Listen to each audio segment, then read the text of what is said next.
A lot of people around age 60 hear things like, you can't retire until age 65, or maybe you need 3 million saved to even think about retirement. And the problem with this advice isn't that it's bad or that it's coming from a bad place, rather.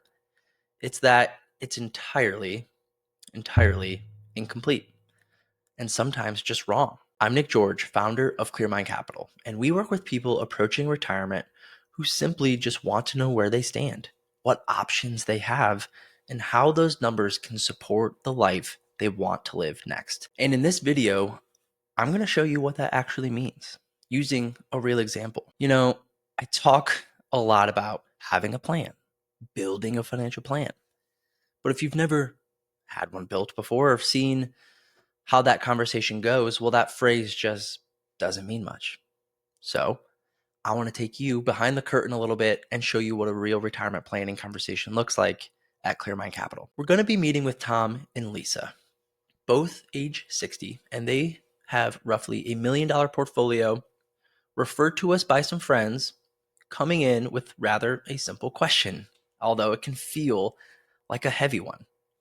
Nick, can we retire? If not, how far off are we? And this is one of the most common questions we get, especially from those who have done a lot of the right things, who feel like they've done a lot of the right things, but still aren't sure at this age how all the pieces fit together. So instead of guessing or relying on rules of thumb, we're going to take Tom and Lisa through a personalized planning experience. And this experience is designed to give or bring Tom and Lisa clarity so they can make decisions from a grounded, informed place. Not rushed, not forced, not half-baked, confident decisions from a guided, grounded place. We'll look at where they stand today, what retirement is actually going to cost, how Tom and Lisa are going to afford retirement, and most importantly, how a few small changes can dramatically improve the plan. Quick housekeeping before we jump in. This is for educational purposes only. Okay. This should not be taken as personalized financial, tax, or investment advice. The names have been redacted, so we're using fake names. And the numbers have been simplified a little bit just for the sake of time and to protect privacy a little bit. But other than that, this is a real scenario that we see all the time. Let's get into it.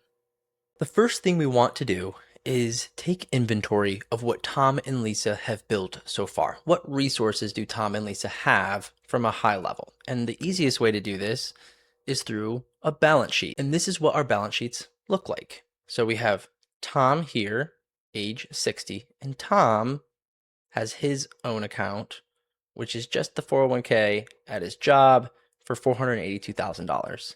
On the other side, Lisa has her 401k for $306,000 and also a Roth IRA that Tom does not have, but together they have a joint savings, a joint investment account, and they have paid off the home, no mortgage. Together, Tom and Lisa are worth around $1.5 million. For this initial analysis, we're going to exclude the home, and this is intentional. We want to see if the portfolio can stand on its own. So we're just going to look at the investable and cash assets in our projections and not include the home. Knowing the house is there as a potential lever to pull on down the road, but we don't want to rely on it from day one to make the plan work. We want to plan conservatively. Now let's quickly look at income and savings. So Tom and Lisa were making at their jobs $115,000 and $80,000. For the sake of version 1 of this plan, we're going to have Tom and Lisa retire next month. So these incomes are going to drop off. They are not going to be included in the plan because we're retiring in January of 2026, theoretically. Tom was also putting 10% into his 401k. Lisa was putting 6% into her 401k. And together they were putting around $500 into a joint investment account. Also will not be included in the plan because we are done saving, we're done making money, we are not going to live off our assets.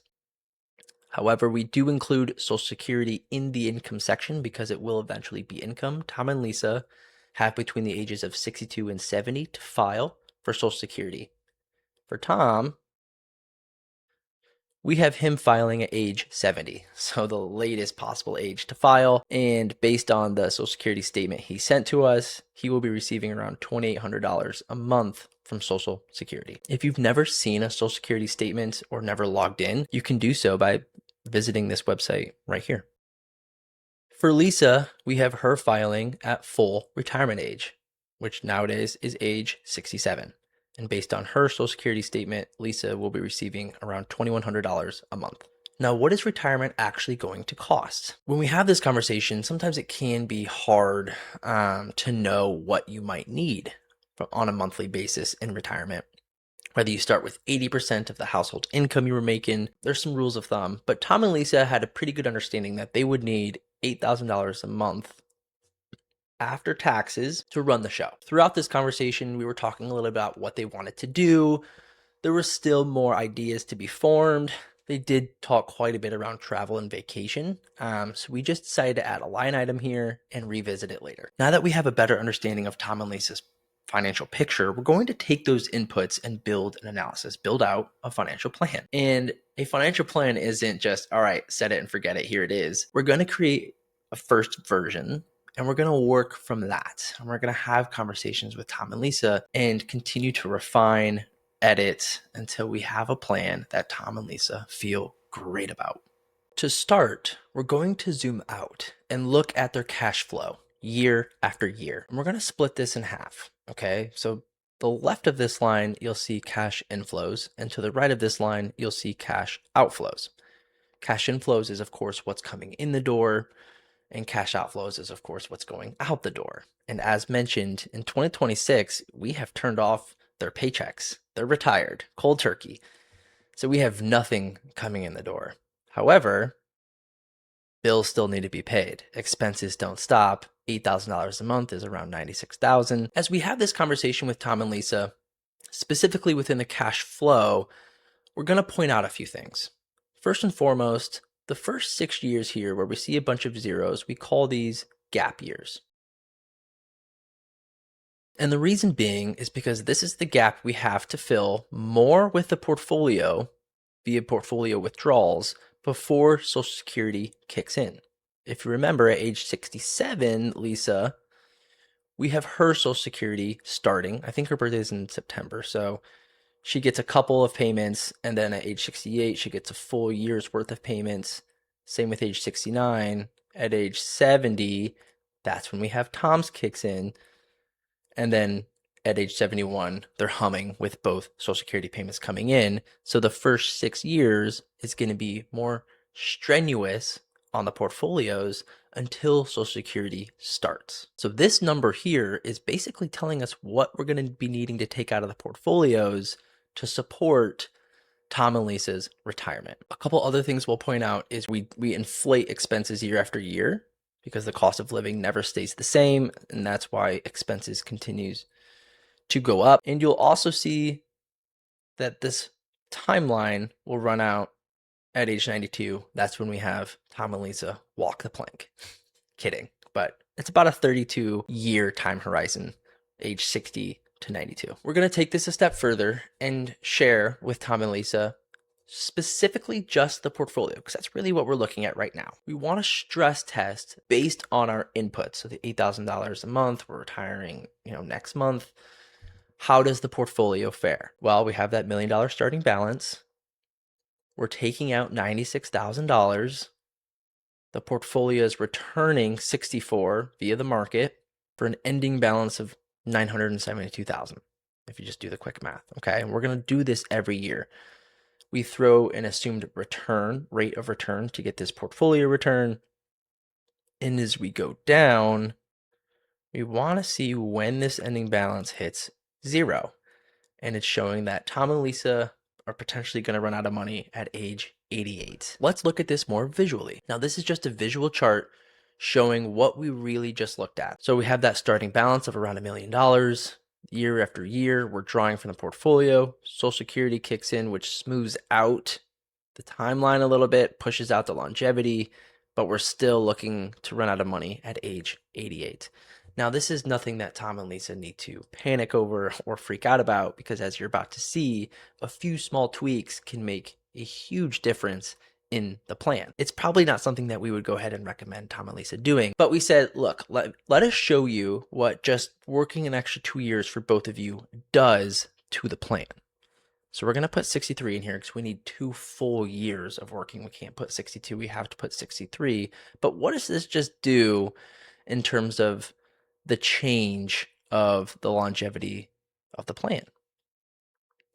Wow. So here, the blue or purple, rather, you can see is the original scenario that we ran. We're running out of money at age 88. That same age, working an extra 2 years, their portfolio is still at $1.3 million.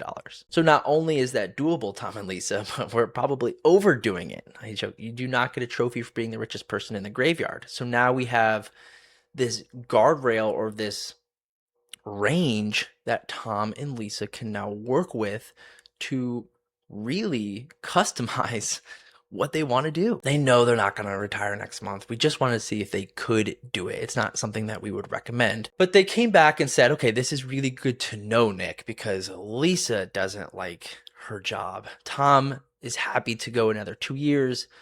Lisa would love to be done and just maybe work part-time for 5 or so years as a substitute teacher.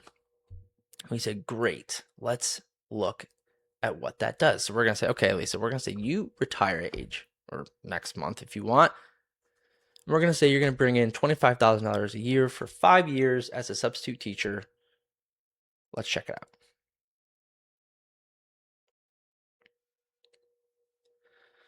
Not much of a change, right? If anything, it got a little bit better, really, because Tom is still plugging away his savings for an extra 2 years, and we're taking a lot less out of the portfolio in those gap years, right? These are important years right here.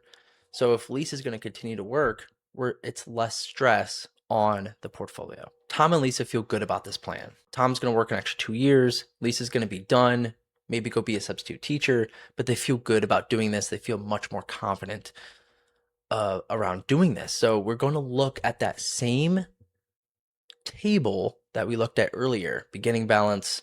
What are we ripping out of the portfolios, right? We're starting at 2028 now.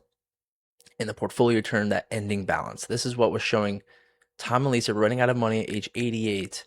That same age, Tom and Lisa, we are almost too healthy. Wow, that was bad. We're almost too healthy. So with our new version of the plan, now we're not spending enough. We went from running out of money to dying with too much.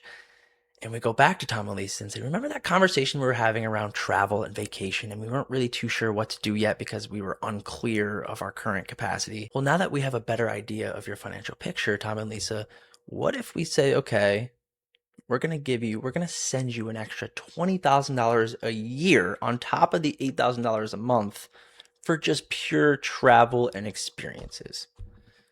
We're going to do this for 10 years. What does that look like? So for 10 years, we're going to go on extravagant vacations. Of course, we're going to eat into a lot of that portfolio principle, but we have the capacity to do so. Tom and Lisa, that is doable for you both in this next chapter. The conversation evolves, and we're going to continue to share a few things with Tom and Lisa. One of those being when we're looking at retirement spending, we can split retirement up into 3 phases, right? We have your go-go years, your slow-go years, and people's favorite, your no-go years. 1, 2, 3. And the way you spend in retirement is not linear. It's not increasing like we are showing in the plan. $8,000 a month, every year, 3% increase, all the way until age 92, so this is what we're really kind of showing in the plan.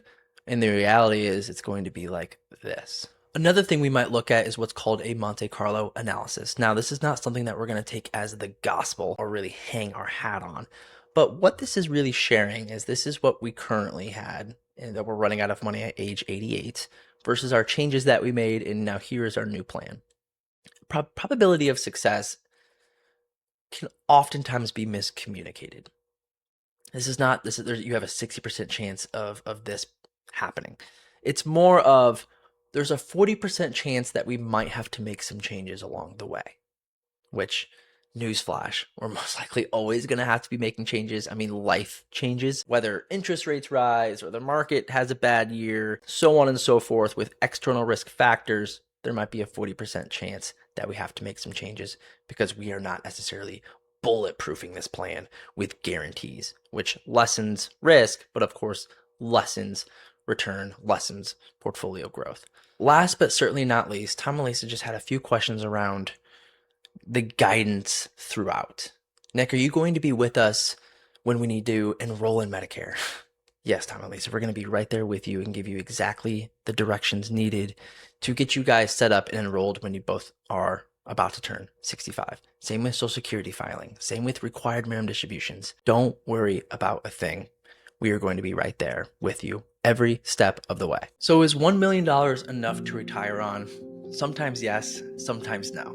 As you can see, it depends. It depends on your story, your numbers, what you want to do, your goals, so on and so forth. Hopefully the main takeaway and something that I want everybody to understand is around those small changes. You saw how dramatic the impact was to the plan if we just worked an extra 2 years or did this or tweaked that. Then that's where financial planning, that's where the magic is. That's the art. That's the fun part. But making sure we're doing it from a strategic standpoint and not a guessing standpoint. I hope this was helpful. If you want to look at a situation or go through a similar exercise one-on-one, I'm happy to do so. Please feel free to reach out. We do these all the time, and it's something we love doing.